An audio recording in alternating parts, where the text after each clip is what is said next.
তাওয়াক্কিলুনা আলা বা'দিকুম বা'দা, একে অপরের উপর নির্ভরশীল। যারা প্লেটে করে খাবার নিয়ে আসে তোমরা তাদের উপর তাওয়াক্কুল করছো, কারণ তারা যদি প্লেট ভরে খাবার নিয়ে আসে তোমাদের পেটে কোনো দানা পানি পড়বে না।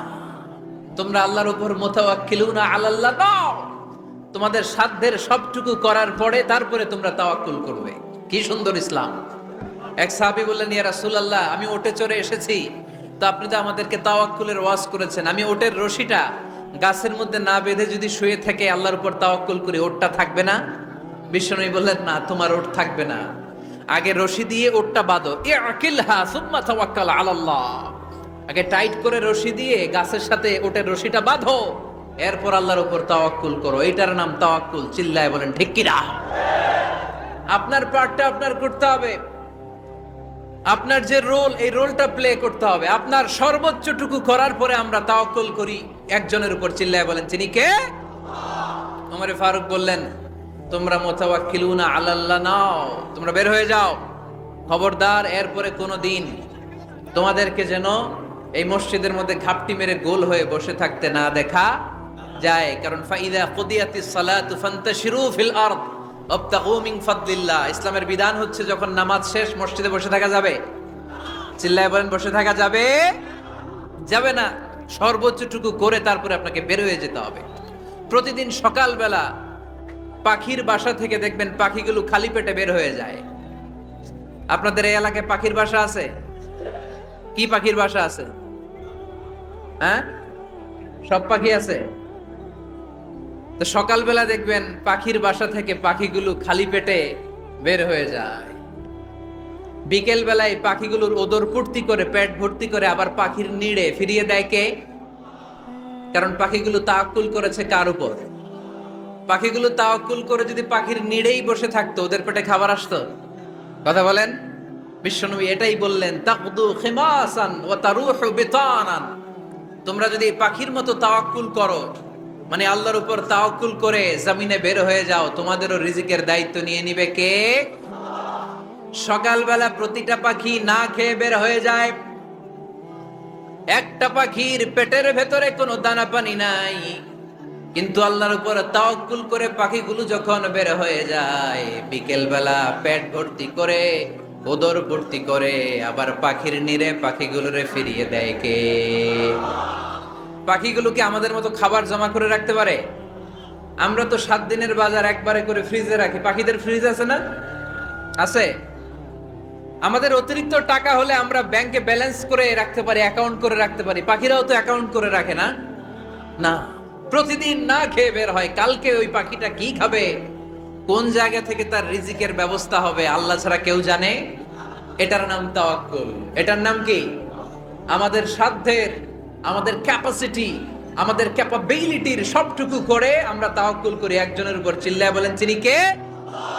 এজন্য ইসলাম আমাদেরকে শিখায়, সালাত যখন শেষ বের হয়ে যাও, কাজে নেমে পড়ো। কাজে কোনো লজ্জা নাই, পরিশ্রমে কোনো লজ্জা আছে? যিনি রিক্সা চালায় এতে তার কোনো লজ্জা আছে? দিনমজুর, কুলি, ঠেলা গাড়ি চালায়, ছোট্ট ব্যবসা করে, এতে কোনো লজ্জা আছে? লজ্জা নাই। খেয়াল রাখবেন, লজ্জা হচ্ছে অলসতায়। লজ্জা কিসে? বিষ্ণু ঈসা ইসলাম বলেছেন, মা আকালা আহাদুন তুআমান কাত্তু খায়রুম মিন আইয়াকুলা মিন আমালি ইয়াদি। নিজ হাতে উপার্জিত খাবারের চেয়ে, অর্থের চেয়ে শ্রেষ্ঠ খাবার পৃথিবীর কোন মানুষ কোনোদিন ভক্ষণ করে নাই। চিল্লায় কোন সুবহানাল্লাহ। শ্রেষ্ঠতম খাবার নিজ হাতে উপার্জিত খাবার। ঘাম জড়িয়ে যে অর্থ উপার্জন করা হয়, যে ইনকাম করা হয়, এটা হালাল। আর হালাল খেয়ে দোয়া করলে কবুল করে কে? এজন্য খেটে খাওয়া মানুষ, শ্রমজীবী মানুষ আর মেহনতি মানুষদেরকে বিশ্বনবী খুব ভালোবাসতেন। তারা বিশ্বনবীর বন্ধু আর বিশ্বনবী ছিল তাদের বন্ধু। সুবহানাল্লাহ পড়েন। এত ভালোবাসতেন বিশ্বনবী খেটে খাওয়ার মেহনতি মানুষদেরকে। সব সময় বিষ্ণু ইসলাম তাদের জন্য দোয়া করতেন। এজন্য যারা খেটে খায় তারা কপালওয়ালা, তারা মুস্তাজাবুদ দাওয়া। তারা কি? মুস্তাজাবুদ দাওয়া মানে এমন ব্যক্তি যে ব্যক্তি দোয়া করতে দেরি হয় কিন্তু দোয়া কবুল হতে দেরি হয় না। আপনারা এখানে ব্যবসা করেন কে কে? দেখি তো, হাত তোলেন তো। ব্যবসা, মাশাআল্লাহ, অনেক ব্যবসায়ী আছে তো দেখি। আচ্ছা, হাত নামান। চাকরি করেন কে কে? চাকরি, চাকরিও তো অনেক করে দেখি। হাত নামান। প্রবাসী ছুটিতে দেশে আসছেন, হুজুর আমি আছি কই? আপনি দেখতে আসছেন? মাশাআল্লাহ। কোন দেশে থাকেন? সৌদি আরব। আলহামদুলিল্লাহ। সৌদিতে ভাল লাগে নাকি সৌদি স্বপ্নের দেশ, খাটতে খাটতে জীবন শেষ? ইনশাআল্লাহ। আচ্ছা, ইউনিভার্সিটির স্টুডেন্ট আছো কারা কারা দেখি? মাশাআল্লাহ, হাত নামাও। ক্লাস 5 থেকে ইন্টারমিডিয়েট পর্যন্ত পড়াশোনা করতেছো অথবা দাখিল আলিম পর্যন্ত, কারা কারা দেখি? মাশাআল্লাহ, হাত নামাও, হাত নামাও। একবারও যারা হাত তোলেন না এবার তারা হাত তোলেন। আন্নেরা কি করেন? হ্যাঁ, বেকার।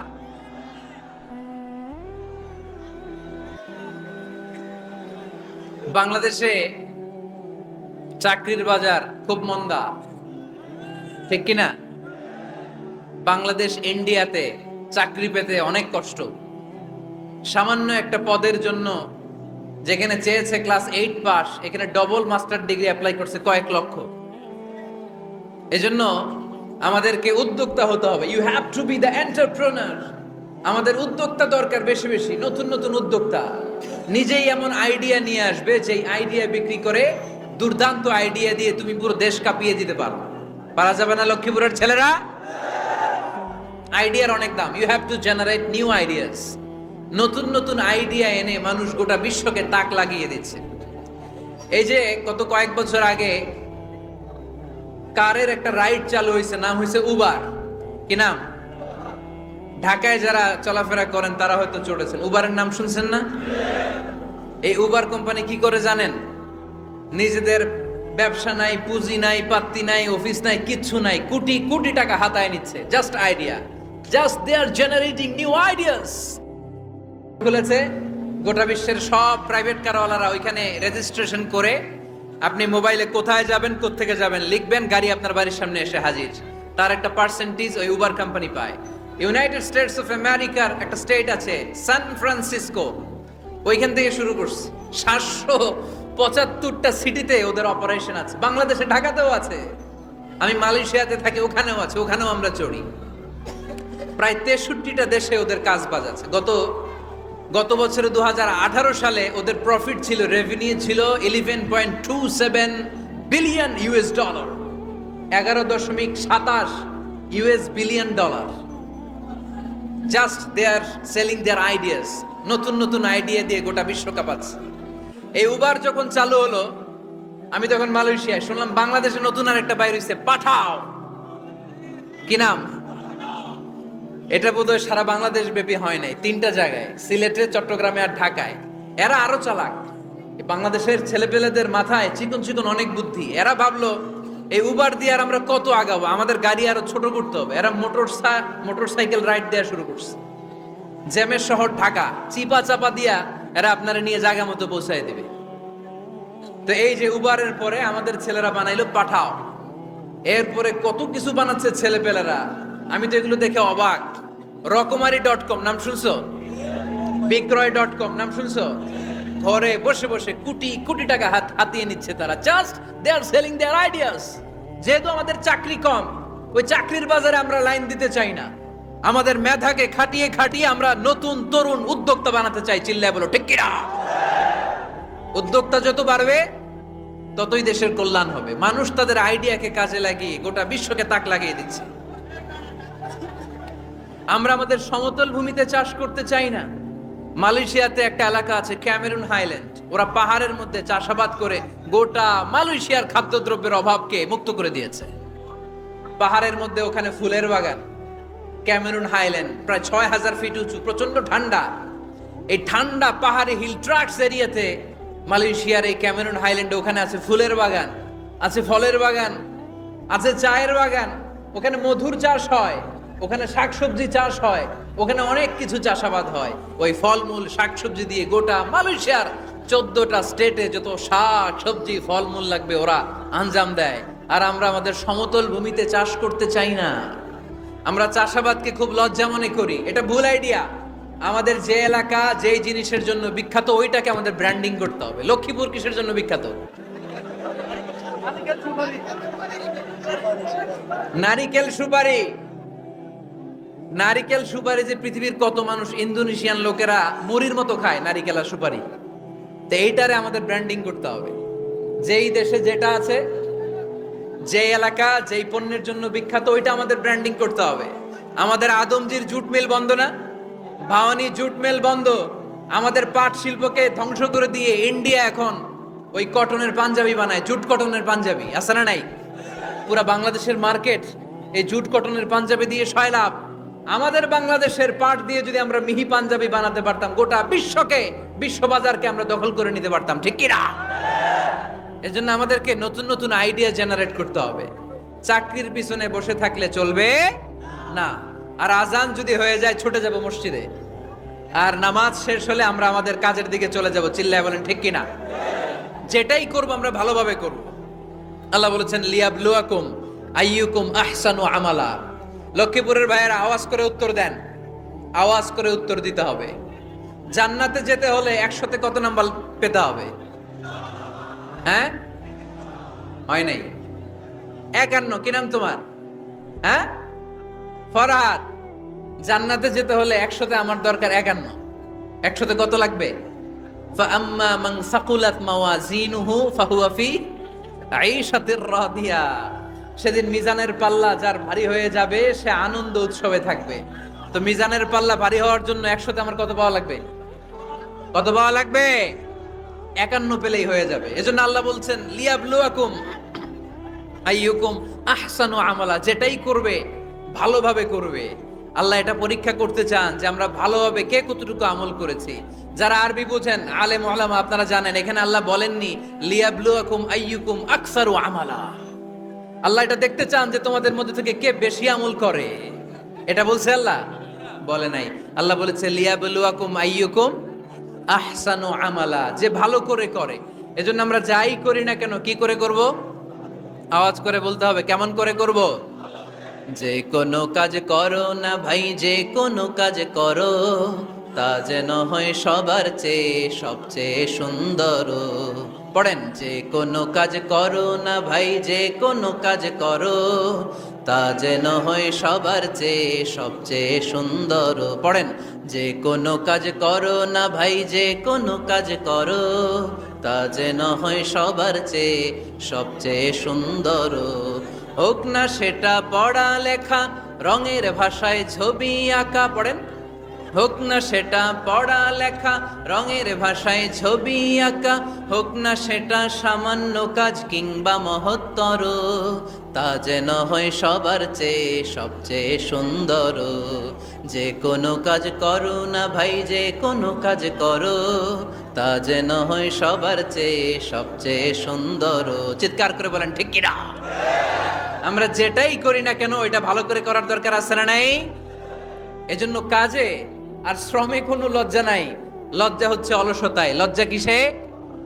অলসতায়। বিষ্ণু ঈসা ইসলামের কাছে এক সাহাবী এসে বলল, ইয়া রাসূলুল্লাহ আ'তিনি শাইআন, আপনি আমাকে কিছু দান করেন, আমার কিছুই নাই। বিষ্ণু বললেন, তোমার কিছু নাই? সাহাবী বললেন, ইয়া রাসূলুল্লাহ ঘরে আমার শুধু 2টি জিনিস আছে। কয়টা? চিল্লায় বলেন কয়টা? এক হচ্ছে একটা জামা, 2 হচ্ছে পানি খাওয়ার একটা জগ। বিষ্ণু বললেন, এই 2টাই নিয়ে আসো। বিশ্বনবীর কথা শুনে ওই সাহাবী ঘর থেকে জামা নিয়ে আসলেন, পানি খাওয়ার জগ নিয়ে আসলেন। বিশ্বনবী সাল্লাল্লাহু আলাইহি ওয়াসাল্লাম ওনার মুবারক হাত দিয়ে এক হাতে জামা ধরে আরেক হাতে পানির জগটা ধরে সাহাবীদের দিকে উদ্দেশ্য করে বললেন, মাইয়াশতারি হাদাইন, এই 2টা জিনিস কেনার মতো কে কে আছে দেখি? কয়েকজন হাত তুললো। বিশ্বনবী বললেন, কত দিয়ে কিনবা? এক সাহাবী বলে, ইন্নী আশতারিহিমা বিদিরহাম। ও নবী, যদিও এগুলো আমার দরকার নাই, কিন্তু আপনি যেহেতু নিলামে ডাক তুলেছেন, ইয়া রাসূলুল্লাহ ইয়া হাবিবাল্লাহ, আপনার সম্মানে আমি 1 দিরহাম দিয়ে 2টা জিনিস কিনে নেব। 1 দিরহাম, একটা জামা, একটা পানি খাওয়ার জগ, দাম কত? 1 দিরহাম। বিশ্বনবী বললেন, না না, এক দিরহাম তো অনেক কম হয়ে যায়, মাইয়াজিদু আলা যালিক, এর চেয়ে বেশি দামে কে কিনবা?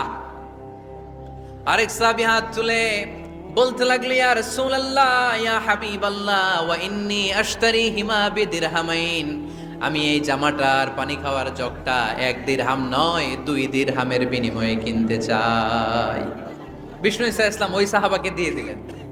দিয়ে 2 দিরহাম নিয়ে যে লোকটা ভিক্ষা করতে এসেছিল তার হাতে 2 দিরহাম দিয়ে বললেন, যাও 1 দিরহাম দিয়ে ঘরে খাবার কিনে দিয়ে আসো, আরেক দিরহাম দিয়ে একটা কুঠার কিনে নিয়ে আসো। শুনতেছেন? কি কিনে নিয়ে আসো? কুঠার দিয়ে কি করে? গাছ কাটে। ওই সাহাবী কুঠার কিনে নিয়ে আসার পরে বিশ্বনবী নিজ হাতে কুঠারের মধ্যে একটা কাঠের হাতল লাগাই দিলেন। আল্লাহু আকবার। হাতল ছাড়া কুঠার ইউজ করা যাবে?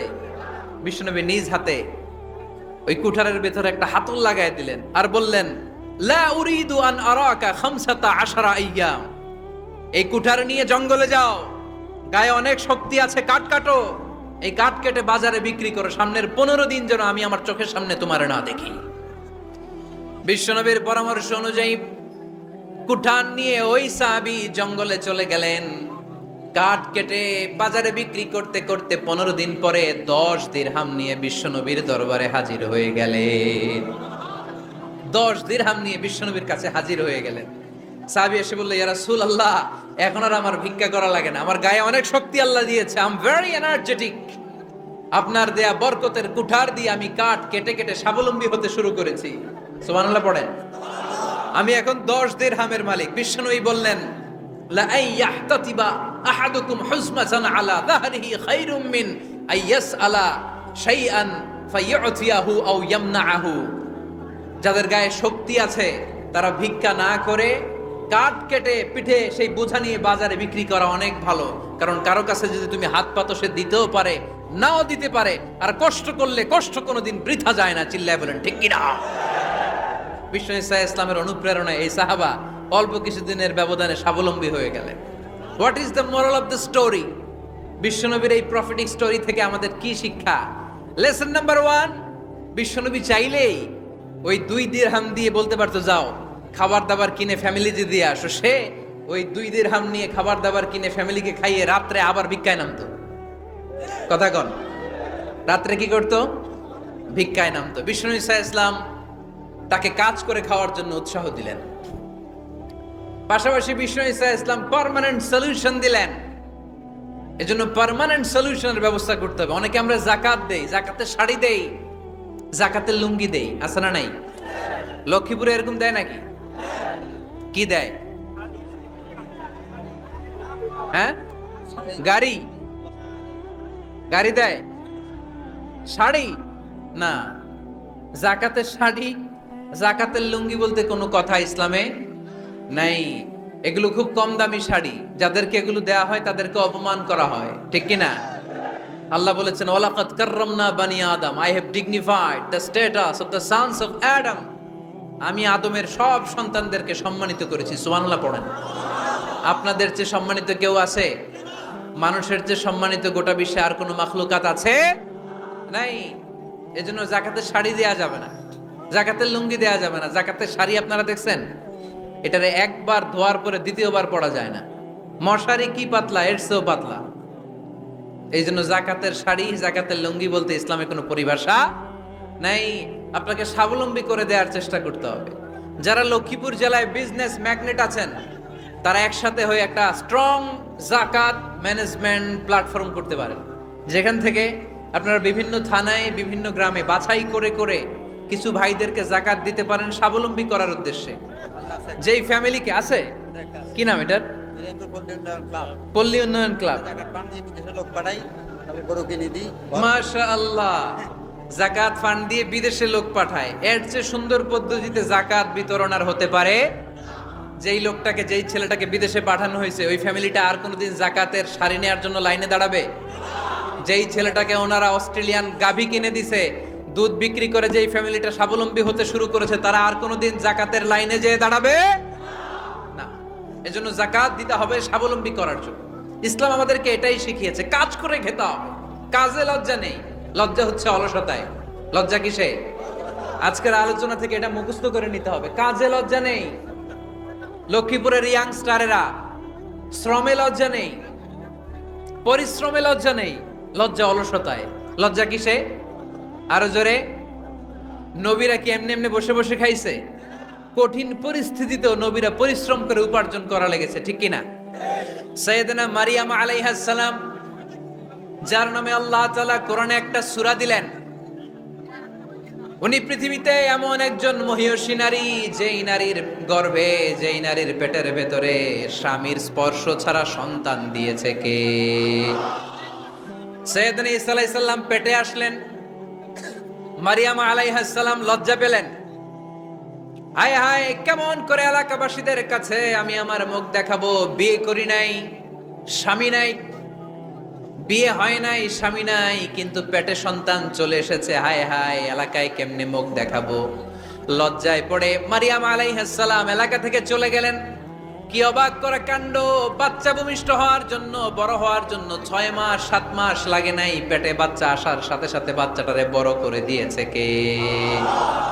সাইয়েদাতুনা মারিয়াম আলাইহিস সালাম এবার বসে বললেন, বুঝতে আরম্ভ করলেন প্রেগন্যান্সির পেইন উঠেছে।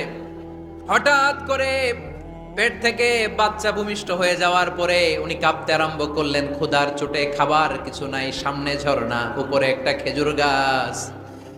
সাইয়েদনা ঈসা আলাইহিস সালামকে কোলে নিয়ে মারিয়াম আলাইহিস সালাম মনে মনে ভাবে, হায় রে, কেউ যদি একটু খেজুর পেড়ে দিত, এই ক্ষুধার মুহূর্তে আমি খেজুর খেয়ে পেটের ক্ষুধা নিবারণ করতাম। রব্বুল আলামিন মারিয়ামকে উদ্দেশ্য করে আয়াত নাজিল করে দিলেন, ওয়া হুজ্জি ইলাইকি বিজিযইন নাখলাতি তুসাকিত আলাইকি রতাবান জানিয়া। কোরআন সাক্ষী, হুজ্জি ইলাইকি বিজিযইন নাখলা, এর মানে হচ্ছে মারিয়াম, কেউ পেড়ে দিবে না, একটু কষ্ট করে হাতটা উঁচু করে খেজুরের ডালা ধরে ঝাঁকুনি মারো, টসটসে কাঁচা পাকা খেজুর নিচের দিকে পড়বে, তারপর তুমি তুলে খাবে। সুবহানাল্লাহ পড়েন। আল্লাহ চাইলে অটোমেটিক্যালি কারামাত হিসেবে খেজুরগুলো নিচে ফেলতে পারতেন না? কথা কোন? খেজুরগুলো অটোমেটিক্যালি নিচের দিকে পড়ছে? পড়ে নাই। আল্লাহ শিক্ষা দিয়েছে, যেই পরিস্থিতিতে থাকো না কেন, তোমাকে শ্রম ব্যয় করে, কষ্ট করে তোমার উপার্জন করতে হবে, রিজিকের বন্দোবস্ত করতে হবে। চিল্লায় বলেন ঠিক কিনা? ইসলাম আমাদেরকে এটাই শিখিয়েছে, কাজে লজ্জা নাই। আবার বিশ্বনবী বললেন, ইন খামাতিস সাআ ওয়া ফি ইয়াদি আহাদিকুম ফাসিলাতুন, তোমাদের কারো হাতে যদি একটা চারা বীজ থাকে, সে যদি দেখে কিয়ামত হতে শুরু করেছে, ফাইন ইসতাতাআ আন ইয়াগরিসাহা ক্বাবলা আন তাকুমাস সাআ ফালইয়াগরিসহা, কারো হাতে একটা চারা বীজ নিয়ত করেছে, চারা বীজটা রোপণ করবে, ইন দ্য মিন টাইম দেখলো কিয়ামত হতে শুরু করেছে, বিশ্বনবী বললেন, যদি তোমার সুযোগ থাকে কিয়ামত হওয়ার আগে চারা বীজটা রোপণ করে দাও। কথা বুঝতে পেরেছেন? আপনার হাতে একটা চারা বীজ, আপনি প্ল্যান করেছেন এই চারা বীজটা রোপণ করবেন, ইন দ্য মিন টাইম দেখলেন কি হওয়া শুরু হয়েছে? ইযা জুলজিলাতিল আরদু জিলজালাহা, দ্য বিগেস্ট আর্থকোয়েক, ভূমিকম্প শুরু হয়েছে, কিয়ামত হয়ে যাবে। বিশ্বনবী বললেন, কিয়ামত হইতেছে ওদিকে, আর তোমার হাতে যদি চারা বীজ থাকে, দেরি করো না, কিয়ামত তোমার কাছ পর্যন্ত আসার আগে সুযোগ পেলে চারা বীজটা রোপণ করে দাও। ইসলাম শিখিয়েছে শেষ নিঃশ্বাস পর্যন্ত তোমাকে লড়ে যেতে হবে। এই পৃথিবীতে কেউ কাউকে জায়গা করে দেয় না, জায়গা করে নিতে হয়। এই পৃথিবীটা, the life is not a bed of roses, এটা ফুল বিছানো কোনো ফুল সজ্জা নয়, এটা কণ্টকাকীর্ণ। কেউ আপনার স্পেস করে দিবে না, কেউ আপনাকে সুযোগ করে দিবে না, কেউ আপনার জায়গা করে দিবে না, বরং আপনি জায়গা করে নিলে টাইনা নিচে নামাবে। কথা বলেন। এজন্য কখনো অলসতাকে স্থান দেয়া যাবে। রাসূল বাত্তালি, দুক্কানু শয়তান, অলস মস্তিষ্ক শয়তানের আড্ডা। অলস যদি কেউ থাকে, এটারে টেনে বেঁধে কাজে নামাবেন, পারা যাবে? আলহামদুলিল্লাহ, লক্ষ্মীপুরে এরকম অলস ছেলে পেলে নাই।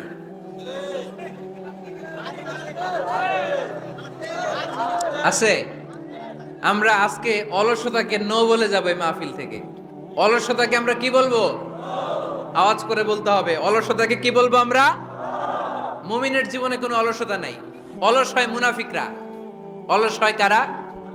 চিল্লায় বলতে হবে। মুমিনরা অলস হয়? অলস হয় কারা?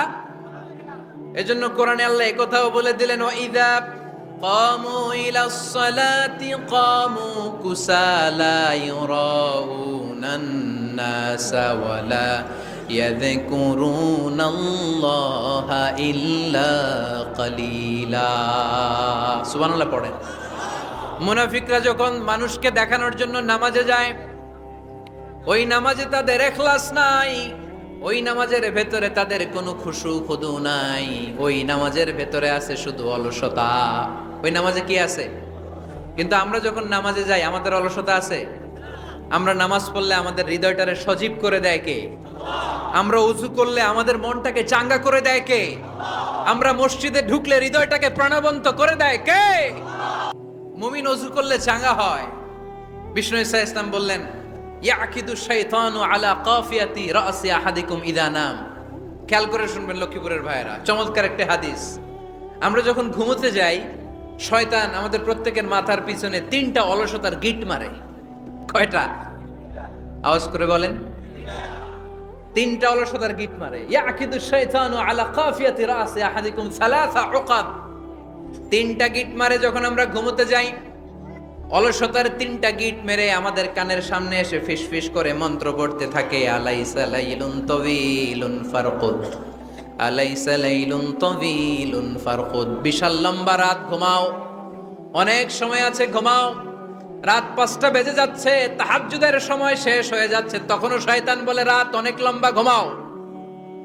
ফজরের সময় পার হয়ে যাচ্ছে, সূর্য উঠে যাচ্ছে, শয়তান বলে আলাইসা লাইলুন তাওয়িলুন ফারকুদ, এখনো অনেক সময় আছে, লম্বা লম্বা লম্বা চৌড়া রাত পড়ে আছে, তুমি ঘুমাও। বিশ্বনবী বললেন, ফাইন ইস্তাইকাযা ওয়া যাকারাল্লাহ ইনহাল্লাত উকদা। আমার উম্মতের কেউ যখন ঘুম থেকে জেগে ঘুম থেকে ওঠার দোয়া পড়া শুরু করে দেয়, অলসতার প্রথম গিটটা সাথে সাথে খুলে দেয় কে? আপনি ঘুম থেকে উঠেই যখন ঘুম থেকে ওঠার দোয়া পড়বেন, আপনার অলসতার প্রথম গিট খুলে দেয় কে? ঘুম থেকে ওঠার দোয়াটা কি? আলহামদুলিল্লাহিল্লাযী আহইয়ানা বা'দামা আমাতানা ওয়া ইলাইহিন নুশুর। প্রশংসা সে আল্লাহ, যে আল্লাহ আমাদেরকে লম্বা একটা ঘুম শেষে, মৃত্যু শেষে আমাদেরকে ঘুম থেকে উঠালেন। এই দোয়াটা পড়ার সাথে সাথে শয়তান যে 3টা গিট মারছে, ওই 3টার একটা খুলে দেয় কে?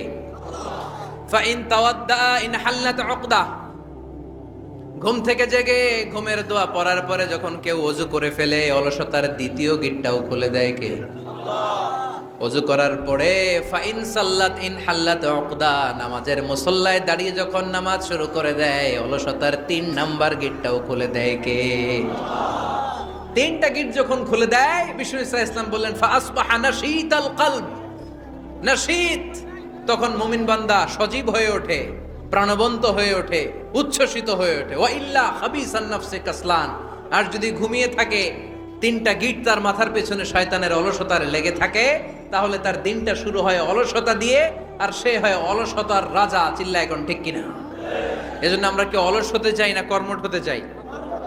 কোন নবীরা কি অলস ছিলেন? পৃথিবীতে কোন নবী অলস ছিলেন? সব নবী কর্মঠ ছিলেন। বিষ্ণু ঈসা ইসলাম বললেন, মা বাআসাল্লাহু নাবিয়্যান ইল্লা রাআল গানাম। এই পৃথিবীতে এমন কোন নবী নাই যেই নবী বকরি চড়ায় নাই। কি চড়ায় নাই? বকরি রে আপনারা লক্ষ্মীপুরের ভাষায় কি বলেন? কি বলেন? ছাগল। তো পৃথিবীতে এমন কোন নবী নাই যেই নবী কি চড়ায় নাই? ছাগল চড়ায় নাই। সাহাবারা বললেন, ইয়া রাসূলুল্লাহ আনতা কাযালিক, আপনিও ছাগল চড়াইছেন? বিষ্ণু ঈসা ইসলাম বললেন, না, আমিও ছাগল চড়িয়েছি। ওয়া ইন্নী আরআহা আলা কারারাইতি আহলি মক্কা, আমি তো মক্কাবাসীদের অল্প কিছু পয়সার বিনিময়ে তাদের ছাগলগুলোকে চড়িয়ে দিতাম। সুবহানাল্লাহ পড়বেন না? বিষ্ণু ঈসা ইসলাম ছাগল চড়াতেন। ছাগল চড়ানো সহজ কাজ না কঠিন কাজ? কেন কঠিন এটা? হ্যাঁ, টেরা, খুঁটি মারে। হ্যাঁ, কি করে? বসে থাকতে হয়। তো ছাগল যারা পালে তারা জানে ছাগল পালা কত কষ্ট। ওরা ডানে টান দিলেও কই যায়? রশি ধরে বায়ে টান দিলে কই যায়? সামনে টানলে কই যায়? পিছনে টানলে কই যায়? সারা সপ্তাহ আপনি সময় পান না এটার গোসল করাবেন, ভাবলেন আজকে জুমার দিন আমিও গোসল করি, এটারও গোসল করাই। এটারে আপনি পুকুর ঘাটে নিবেন, টান দিছেন, ওর বাপের কিরা, ও 1 ইঞ্চিও সামনে যাবে না, ঠিক কি না? এই টেরা প্রাণী আল্লাহর কি কি মহিমা! আল্লাহ তাআলা পৃথিবীর সবচেয়ে শ্রেষ্ঠতম মানুষদেরকে ছাগল চড়িয়ে ছেড়েছেন, ঠিক কি না? মা বাআসাল্লাহু নাবিয়ান ইল্লা রাআল গানাম। এই পৃথিবীতে এমন কোন নবী ছিল না যে নবীরা ছাগল চড়ায় নাই। আল্লাহ বুঝাতে চাইলেন ছাগল চড়ানো অনেক কষ্টের কাজ, অনেক ধৈর্যের প্রয়োজন। এখন নবীরা তোমরা ছাগল চড়াও, কিছুদিন পর ছাগলের চেয়েও টেরা জাতি মানুষ চড়াইতে হবে। মানুষের মধ্যেও টেরা আছে না নাই?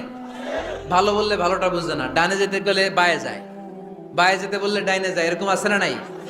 সম্মানিত ভাইয়েরা, সমস্ত আম্বিয়া আলাইহিমুস সালাম ওনারা কর্মঠ ছিলেন। সাইয়েদনা আদম আলাইহিস সালাম নিজ হাতে চারা গাছ রোপণ করে চাষাবাদের কাজ করেছেন, সুবহানাল্লাহ পড়েন। সাইয়েদনা ইব্রাহিম আলাইহিস সালাম চাষাবাদের কাজ করেছেন। সাইয়েদনা দাউদ আলাইহিস সালাম নিজ হাতে যুদ্ধের জন্য যে পোশাক পরতে হয়, যেটা পরলে গায়ের মধ্যে ছুরি মারলেও ঢুকে না, ওই শিরস্ত্রাণ বানিয়েছেন, নিজ হাতে তলোয়ার বানিয়েছেন, সুবহানাল্লাহ পড়েন। সাইয়েদনা মূসা আলাইহিস সালাম ছাগল চড়িয়েছেন। সাইয়েদনা মূসা আলাইহিস সালামের মেজাজ নরম না গরম? নবীদের মধ্যে সবচেয়ে বেশি মেজাজওয়ালা নবী ছিলেন মূসা আলাইহিস সালাম। উনিও 8 থেকে 10 বছর সাইয়েদনা শুআয়ব আলাইহিস সালামের এরিয়াতে ছাগল চড়িয়েছেন। চিল্লায়ে বলেন সুবহানাল্লাহ। এজন্য নবীরা যেহেতু কাজ করেছেন, কর্মঠ ছিলেন, আমরাও কর্মঠ হব, ঠিক কি না? সাহাবারাও কর্মঠ ছিলেন, বিশ্বনবীর সাহাবারাও ব্যবসা করতেন। সাইয়েদনা আবু বকরের বিশাল ব্যবসা প্রতিষ্ঠান ছিল, সুবহানাল্লাহ পড়েন। আপনারা হজ উমরা করেছেন কে কে দেখি? করছেন? মাশাআল্লাহ। যারা করে নাই আল্লাহ তাদেরকেও আল্লাহর ঘর জিয়ারতের তুমি নসিব করো। বিশ্বনবীর মাকবারার সামনে দাঁড়িয়ে আমরা যেন সালাম পেশ করতে পারি, তুমি নসিব করো। বাইতুল্লাহ শরীফে এবং মসজিদ নববীতে আমরা যেন সালাত আদায় করতে পারে, আল্লাহ তুমি নসিব করো। সাইয়েদনা আবু বকর রাদিয়াল্লাহু তাআলা আনহুর ব্যবসা প্রতিষ্ঠান ছিল মক্কার কাবা ঘরের পাশেই। ওনার ব্যবসা প্রতিষ্ঠানগুলো যেখানে ছিল ঠিক ওইখানেই সৌদি সরকার এখন শপিং মল বানিয়ে দিয়েছে, মাতজার আবু বকর। মক্কা শহরের যেখানে বহিরাগতরা এসে ওখানে ছাগল, ওখানে ঘোড়া, উট এগুলো রাখতো, আস্তাবল রাখতো, ঘোড়া আর উট যেখানে রাখা হতো ঠিক ওই জায়গায় সৌদি সরকার ওটার পার্কিং লট বানাই দিচ্ছে।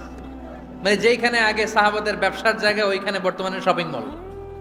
যেখানে আগের সময়কাল সাহাবারা উট আর ঘোড়া রেখে বাঁধতো, ওইখানে এখন গাড়ি ঘোড়া রাখার ব্যবস্থা করা হয়েছে। সাইয়েদনা আবু বকর অনেক বড় ব্যবসায়ী ছিলেন। ওনার নিজ টাকা দিয়ে হাবাসা থেকে আসা সাইয়েদনা বেলালকে তিনি 20,000 স্বর্ণ মুদ্রা দিয়ে উমাইয়া ইবনে খালাফের কবল থেকে তিনি মুক্ত করেছেন। সাইয়েদনা উসমান যুন্নুরাইন বড় ব্যবসায়ী ছিলেন। নিজের টাকা দিয়ে মদিনার মুসলমানেরা পানি খেতে পারে না, বিইরে রুমা নামে একটা কুয়া ছিল, এই কুয়ার মালিক ছিল ইহুদি। মুসলমানেরা পানি খেতে গেলে এসে বকা দিত, পানি খেতে দিত না। বিশ্বনবী বললেন আমার সাহাবীদের মধ্যে এমন কি কেউ নাই নিজের অর্থায়নে বীরে রুমা কিনে মুসলমানদেরকে দিয়ে দিবে? সাইয়েদনা উসমান যুন্নুরাইন বলল ইয়া রাসূলুল্লাহ, আপনার খেদমতে আমি হাজির। মুহূর্তের মধ্যে সাইয়েদনা উসমান যুন্নুরাইন নিজের অর্থায়নে বীরে রুমাটা কিনে মুসলমানদের জন্য সদকা করে দিয়েছে। তো ব্যবসা না করলে, কর্মঠ না হলে, উপার্জন না হলে সদকা করা যাবে? চিল্লায় বলেন করা যাবে। সুনানে তিরমিজির বর্ণনা, বিষ্ণু ঈসা ইসলাম মক্কা থেকে যত সাহাবারা হিজরত করে মদিনায় এসেছে, মদিনাতে কোন না কোন সাহাবার সাথে বিশ্বনবী ভ্রাতৃত্বের বন্ধনে আবদ্ধ করে দিয়েছে, সুবহানাল্লাহ পড়েন। এজন্য মক্কা থেকে যারা এসেছে এদেরকে বলে মুহাজির, এদেরকে কি বলে? আর মদিনায় যারা ছিল এদেরকে বলে আনসার, এদেরকে কি বলে? আওয়াজ করে উত্তরে দিবেন। মক্কা থেকে যারা এসেছে তাদের নাম, আর যারা মদিনার সাহাবী তাদের নাম আনসার। আজকে এই মাহফিলে লক্ষ্মীপুর এর বাইরে থেকে কারা কারা আসছেন দেখি?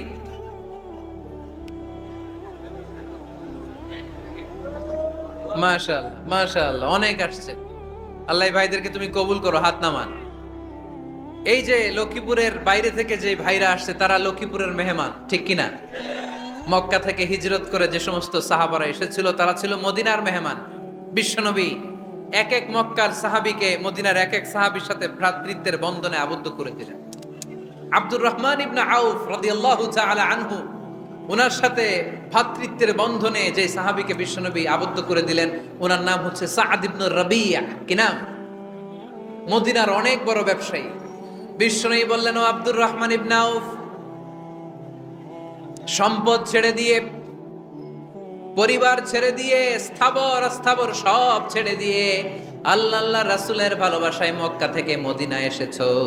মদিনায় তোমার চিন্তা নাই, সাদ ইবনুর রবিকে আমি তোমার ভাই বানিয়ে দিলাম। সাদ ইবনুর রবি তোমার আপন ভাইয়ের মতো। সাদ ইবনে রবি বলল, আব্দুর রহমান, জীবনে তোমারে কোনোদিন দেখি নাই, তোমারে আমি চিনি না, তোমার নাম শুনি নাই, কিন্তু বিশ্বনবী তো তোমার দায়িত্ব আমাকে দিয়েছে। আমার যে বড় ধনী এই মদিনার মধ্যে দ্বিতীয় কেউ নাই। আজ থেকে তুমি আমার ভাই, আজ থেকে তুমি আমার কি? আল্লাহ আমাকে যত সম্পত্তি দান করেছে তার অর্ধেক সম্পত্তি আমি তোমার নামে দিয়ে দিলাম। ও আব্দুর রহমান ইবনে আউফ, শুধু তাই নয়, রব্বুল আলামিন আমাকে দুইজন স্ত্রী দিয়েছে। কয়জন? তুমি দেখো আমার কোন স্ত্রীকে তোমার বেশি ভালো লাগে, যার নাম তুমি বলবে সাথে সাথে আমি তারে তালাক দিয়ে দিব। তার ইদ্যত পালন শেষে তুমি তাকে বিয়ে করে তোমার সাথে নিয়ে যাবা। সুবহানাল্লাহ পড়ে। কারণ বিশ্বনবী তোমার দায়িত্ব আমার কাছে দিয়েছে, তুমি আমার ভাই, আমি মদিনার সবচেয়ে বড় ধনী, আমার অর্ধেক সম্পদ আমি তোমারে দিয়ে দিব।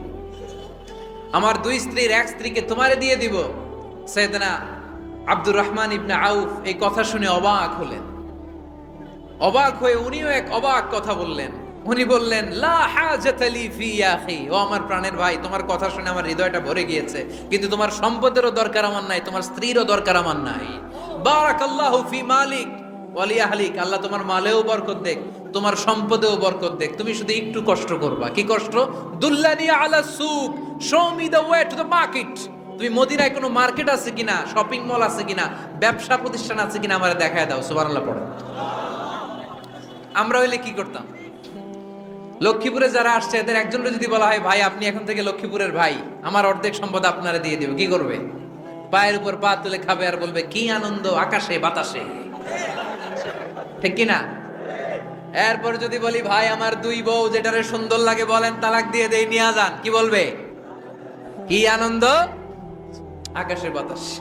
আল্লাহ রাসূলের সাহাবী আব্দুর রহমান ইবনে আউফ বললেন, লা হাজাতা লি ফি, আমার দরকার নেই। দুল্লানি আলা সুক, just show me the way to market. এখানে মার্কেট কই আছে দেখায় দাও। অবাক হয়ে গেলেন সাদ বিন রবি। বললেন, ও আব্দুর রহমান ইবনে আউফ, ঠিক আছে, তুমি যদি নিতে না চাও তোমারে আমি জোর জবরদস্তি করব না। শুনে রাখো, মদিনাতে ইহুদিদের কয়নুকার একটা বাজার আছে। এই কথা বলার সাথে সাথে আব্দুর রহমান ইবনে আউফ চলে গেলেন। এর পরের দিন অল্প কিছু পনির আর ঘি দিয়ে ব্যবসা শুরু করলেন। পনির আর ঘিয়ের ব্যবসা করতে করতে করতে করতে ব্যবসায় তিনি এত লাভ করলেন, উনি বললেন, আমি যদি কখনো মদিনার বালুর মধ্যে হাত দিতাম, ওই বালুটারও সোনা বানায় দিত কে? দুল্লানি আলা সুক। লক্ষ্মীপুরের কর্মঠ যুবক ভাইয়েরা, এই আব্দুর রহমান ইবনে আউফ আমাদের প্রেরণা। উনি অন্যের ঘাড়ে পাড়া দিয়ে খেতে চায় নাই, আরেকজনের উপর ডিপেন্ডেন্ট বা নির্ভরশীল হতে চায় নাই। তিনি স্বাবলম্বী হওয়ার শিক্ষা, লেসন কিয়ামত পর্যন্ত গোটা বিশ্বের যুবকদের জন্য রেখে গিয়েছে। চিল্লায় বলো ঠিক কিনা? দুল্লানি আলা সুক, show me the way to market. Market কোথায় দেখাও। পনির আর ঘি নিয়ে ব্যবসা করতে করতে কয়েক মাসের ব্যবধানে ইতিহাস সাক্ষী সাইয়েদনা আব্দুর রহমান ইবনে আউফ মদিনার বিশাল বড় বিজনেস ম্যাগনেটে পরিণত হয়ে গেলেন। চিল্লায় পড়েন আল্লাহু আকবার।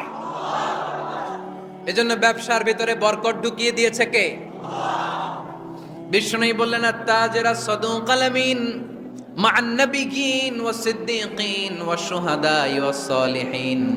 আমানতদার ব্যবসায়ী তারা সাধারণ কোনো মানুষ নয়, কিয়ামতের দিন নবীদের সাথে হাসর হয়ে যাবে। আপনারা যারা ব্যবসা করেন, এটা সাধারণ বিষয় নয়। বিষ্ণু ইসলাম নিজেও ব্যবসায়ী ছিলেন। ওনার জীবনের প্রথমে তিনি খাদিজা রাদিয়াল্লাহু তাআলা আনহার ব্যবসার স্টাফ হয়ে কাজ শুরু করেছেন, এরপর নিজে ব্যবসা শুরু করেছেন।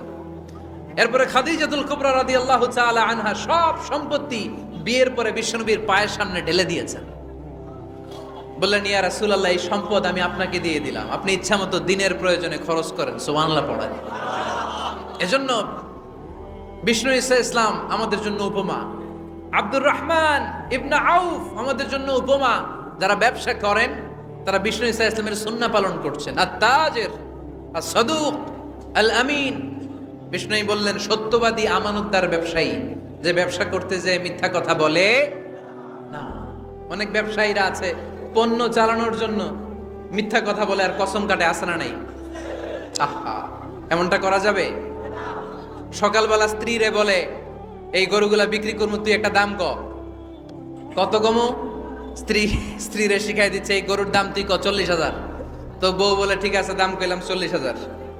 তো এরপরে বাজারে যখন গরু বিক্রি করতে যায়, একজন যখন বলে যে ভাই এটা 30,000 টাকা দিয়ে কিনবো, কয় ভাই আল্লাহর কসম সকালে একজন 40,000 দাম কইছে, আমি দেই নাই। আছে না নাই? কৌশল করে। বউরে শিখাইছে সকালে, কয় তুই দাম কর 40,000। তো বাজারে যে সকালে একজন দাম করছে, দাম করে কইছে 40,000 দেই নাই, আপনারা 30,000 কেমনে দেই? এরকম ডাকাইতে আছে না নাই? আলহামদুলিল্লাহ লক্ষ্মীপুরে এরকম লোকজন নাই।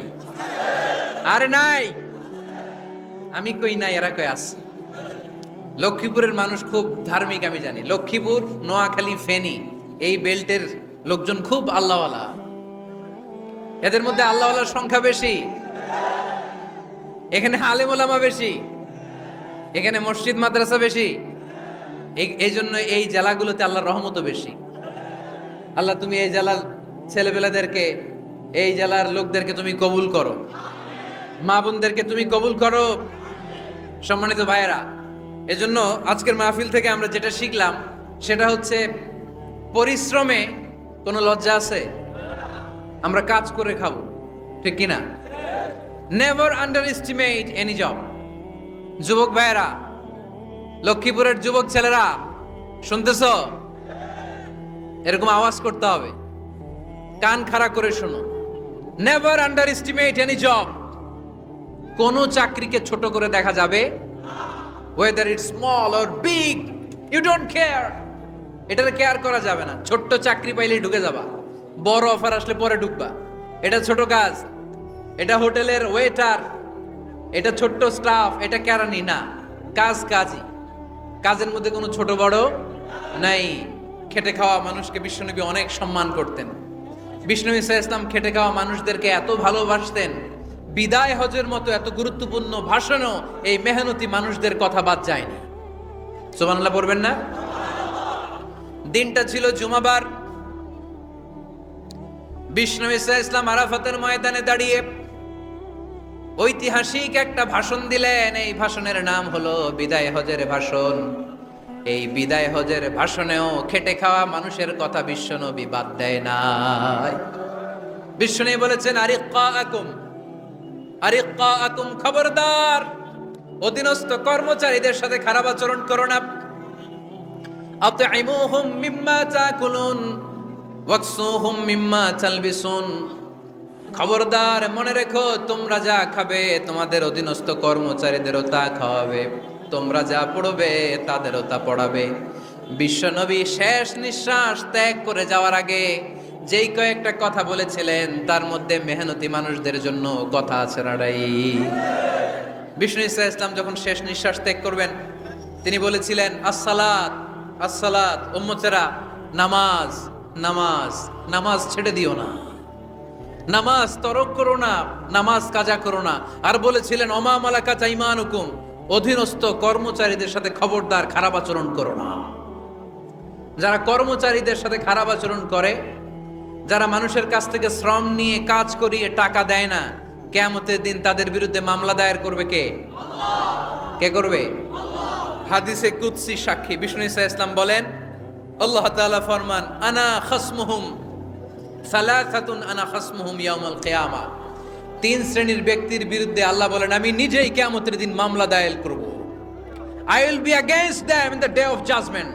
Three categories of people I will be against them in the day of judgment. তিন শ্রেণীর লোক কিয়ামতের দিন তারা ছাড় পাবে না। আল্লাহ বলেন আমি নিজেই তাদের বিরুদ্ধে মামলা দায়ের করব। এর মধ্যে এক শ্রেণীর লোক হচ্ছে রাজুলুন ইস্তাআজারা জিরান ফাস্তাউফা মিনহু ওয়া লাম ইয়াতি আজরা। একজন শ্রমিক ভাড়া করে তার কাছ থেকে কাজ নিয়েছে কিন্তু তার পারিশ্রমিক আদায় করে নাই। এরকম আছে না নাই? দাপট দেখায়, দাপট দেখায় ইউনিভার্সিটির ক্যান্টিনগুলোতে। ইউনিভার্সিটির ক্যান্টিনে যে খায় মাগার বিল দেয় না, এরকম ডাকাইতে আছে না নাই? চায়ের দোকানে চা খায় পরে দিমু, বিল দেয় না, আছে না নাই? দোকানে যে পণ্য কিনে বিল দেয় না, পরে দিমু, আছে না নাই? কিয়ামতের দিন আল্লাহ তোর এই মাস্তানি ছুটাবে, চিল্লা এখন ঠিক কিনা?